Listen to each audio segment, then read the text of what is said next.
Welcome back to Under Oath. Today we're going to be talking to writer, director, and actor Eli Roth from such productions as Cabin Fever, Hostel, and Inglourious Bastards. Eli, can you hear me? Yes, I can.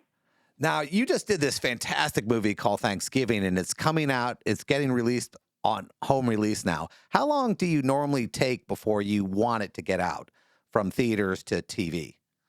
Well, I mean, they used to have the 90-day window, but now everything is different. Like I like when there's a bit of a wait, but what I'm used to growing up is different from what audiences are used to. But now I'm in the weird position where thankfully audiences came out and supported the movie, saw it in theaters. It did well enough that we get to do another one. But Sony re-released the movie wide in 500 theaters last weekend, so in late shows. So we actually have a movie that's now out today on digital. It's on Blu-ray. It's on DVD. But if you want to go see it and get out and have a great night at the movies and go out, you can go see it. It's wild. So it's a great feeling. Anytime people can appreciate your work, especially on the big screen, I'm happy. But I like I like there to be a long window. I want people to go see the movie in the theater and then have that little bit of anticipation and build up from when it comes out. But windows change. This is the world we're in. These are not all I can control is making the best movie possible, and the rest is not up to me. Now, knowing these changes exist now, do you even think about what the movie is going to look like on a smaller screen, or do you go, no, I'm releasing it like this, and however it plays, it plays? I only want to make a movie for the big screen, and that's why I'm really thankful that Sony released the film. I think that's where, if you want to make a movie that makes a huge cultural event and give people the best night of their life in the movie, you do it for theaters, you do it on the big screen. And everything I'm shooting, from going back from my first film, Cabin Fever, has always been for theaters. And then, look, people have great home systems now. They have home projectors, and they have 4K release. There's the UHD release, and it looks spectacular. But everything you do, I'm thinking about doing it for theater. Whatever happens after that, I can't control. But in general, what's great is that audiences have come out to support my films in theaters and to support new movies. And I think that's vital to keeping the industry going. You bring new faces like Nell Verlaque, the star of Thanksgiving, and all the other actors, and kind of bringing Patrick Dempsey in a new way that he's never been seen before, a side of him he's never shown before, I should say. So it's I always want to give people the best night of their life at the movies. That's really important to me. Now, a lot of people know you as an actor, and now over the last couple of years, you've blown up as this go-to horror movie director. I mean, was that where you really wanted to be? I mean, you went to NYU Film School. I mean, did you fall into acting, or was that just something you did to pay the bills? No, it was the opposite. My first film, Cabin Fever and Hostel, were extremely successful, and I studied directing, and I wanted to make horror movies. And after Hostel 2, it was Quentin who pushed me into acting. So I did a small part in Cabin Fever, and like a walk-on cameo. I was just going to be like Hitchcock and do walk-on cameos, but it was Quentin who pushed me to act for Inglourious Bastards. So I know that some people are going to know me from acting, and some people are going to know me from directing, and some people see me in Inglourious Bastards and connect the two, and other people have absolutely no idea, and that's totally fine with me. I know that horror fans love their horror, and it's very specific, and people who don't like horror movies wouldn't know me from those movies, but they're the ones seeing Inglourious Bastards. And look, I had a great time acting on Sam Levinson's show The Idol, and every time you act, you certainly learn something. And I love watching other directors and learning their process and seeing how they do things. And I think acting always is going to make me a better director. But I just love the whole creative process. I like writing, producing, directing, acting, promoting. It's what I live and breathe. It's my favorite thing in the world. I feel very lucky I get to do it. That people are enjoying the movies.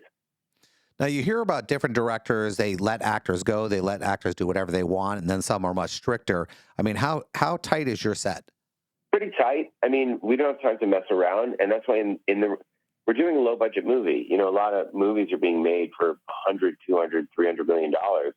This was, 14 or 15 million on Thanksgiving, which is, for a movie of this scale and this cast, is very low. So we're shooting it in 30 days, which means you better be ready. You don't have time to really play around on set, but you do get a little bit of rehearsal period, and we can talk through the scenes and try out ideas. And sometimes we'll do it, we'll nail it, we know we got it. And then I go, here, if you guys want to try something. And then I go, is there anything else you want to try? No, you're good, we got it. All right, let's move on.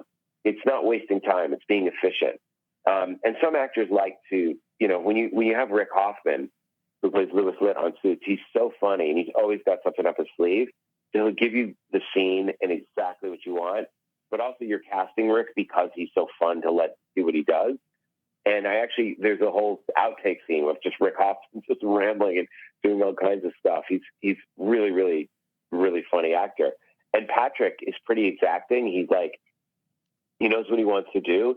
He knows the lines. They feel good. He just wants to feel like he's got it and wants to move on. So, Gina Gershon will always want to try it 30 different ways. So I know the actors and I like to let them improv. Like Tim Dillon, I love his podcast. He's so funny. But I also know, like, I want to, I can like turn the camera on him and let him just go crazy he's going up against the Masshole kids, Mika Amundsen, who's a really funny actor. So I could just put the camera on Mika and Tim and just go like, you guys just go at it. And then they're going to come up with stuff so funny on their own, stuff I could never come up with. So that's part of the joy for me, is giving a forum where actors can do exactly what's written, but then I always want to let them go and see what they got. Now, it's kind of tough because when a movie is very successful, they want you to do the sequel. And, I've written comic books and graphic novels all my life. And when you do this great character and you end it and they go, oh, we want more of it, the fans want more of it. How tough is it to actually give people more of what they love, of something that you thought was pretty complete? Well, when you make a horror movie and it's a holiday slasher film, you're saying, look at look at Halloween, look at, Sleepaway Camp, Silent Night, Deadly Night, look at Scream, look at all these franchises, and they're investing in you, but they hope if the movie does well that you planted enough seeds that you can continue it. So it's like part of your pitch to get them to invest in it is you go, hey, if it works, we can grow on it and keep it going. When I'm making the movie, I have like seeds of ideas for sequel, but I don't really plan it out because then I don't want to be heartbroken if it doesn't do well. And, oh, wait, a second one, a third one. It's like, no, there's only one. I have ways of areas it could go into and places I could take it, but let me just get the first one right. So that's what my focus is. But yeah, it's tricky with the sequel. I did it with Hostel 2. Now I'm going to do it with the Thanksgiving sequel. Thankfully, the movie did well enough. But I love the world. I think you just have to love the world and love the characters and want to stay in it and have all sorts of ideas of where it could go in ways that people want. You give them what they want, but not in the way they expect. Now, I read, you grew up, you're shooting like a ridiculous amount of films with your brothers. Were they all horror or were they every genre you could imagine? It was kind of every genre, but horror was the most fun. But I did like stop motion animation, I did claymation, stop frame, comedy. You're doing like fake TV shows. I mean, I call them films, but they're like short films, ideas, experiments. I mean, I wanted to try everything. I liked comedy is the easiest. It was the most fun. Action, you could, very limited what you can pull off as a kid with action in terms of action. And then horror, you're just making a mess. So there's a lot of cleanup and ketchup involved. But for me, it was always like doing Monty Python style violence. It was like Monty Python, the Holy Grail. Like, can I chop a head off? Can I chop an arm off? Can I chop a hand off? Doing stuff that's funny. All my stuff is just genuinely ridiculous. Having a sense of humor. That was the most fun stuff to do. But I loved horror films. I loved shooting. The first movie that we did, Splatter on the Linoleum. It was like I wanted to do, power tools, and we were just ruining power tools. Jeff and I, we put them on the DVD, on the Blu-ray. There's extras. It's called the Dover Chainsaw Massacre, where we literally ruined Jeff's dad's chainsaw. The Dover Chainsaw Massacre. I love that. Yeah, because we were in Dover, Massachusetts. It was fun. I think about, side hustles and jobs I did. I mean, I waited tables through law school. I juggled in malls for money, and I read some of your side hustles, and I just don't know if it was right or not, because when you read something on the internet, you can't believe it. What is some of the weirdest side hustles you have to do just to survive? I was a Penthouse magazine hired, there was a thing called the internet in 1992 that doctors and scientists were on. And so Penthouse was like, you can talk to our Penthouse pets and have like cyber sex with them. And they gave you this thing called a modem. It was 800 baud. You remember the term baud? Yeah, I remember. 2000. It was 800. So it was like you'd push a key and a letter would pop up. It was like you were typing at a computer terminal that was just text-based. And it was this giant thing. And I went in my friend's room at NYU, and I'm like, what are you doing? He's like, I'm pretending to be a Penthouse pet. having cyber sex. I was like, what? He's like, this is called cyber sex. Like, we're pretending to be guys, to be girls, and there are ads for us. People are spending 50 cents a minute to talk to a girl on the internet. I'm like, are you getting that? He goes, no, they're paying me $10 an hour. I'm like, he's like, but it's a great job. I don't have to leave my room. I'm like, I want to do this. And I did it. And I remember I like part time, like we went on from like 9 at night till 3 in the morning, and it was all these people, and it got crazy. And my parents were like, I can't believe you're pretending to be a woman. And I'm like, this is so easy. I can just sit in my room. And they're like, only guys are sick enough to know what other guys want to hear. And then at the end, the last night, we like outed ourselves. We were like, yeah, we're guys. Blah, blah, blah. And they were like, yeah, shut up. Tell me about the. They didn't believe it. They thought we were kidding. They were like, oh, ha, ha, ha. You guys are so, you're so funny. Tanny or whatever the name was at the time. So funny. I had all these different personas, but I got very fast at typing. And it really weirdly taught me writing in character, because I had like 5 different personalities, and I would have to write as them.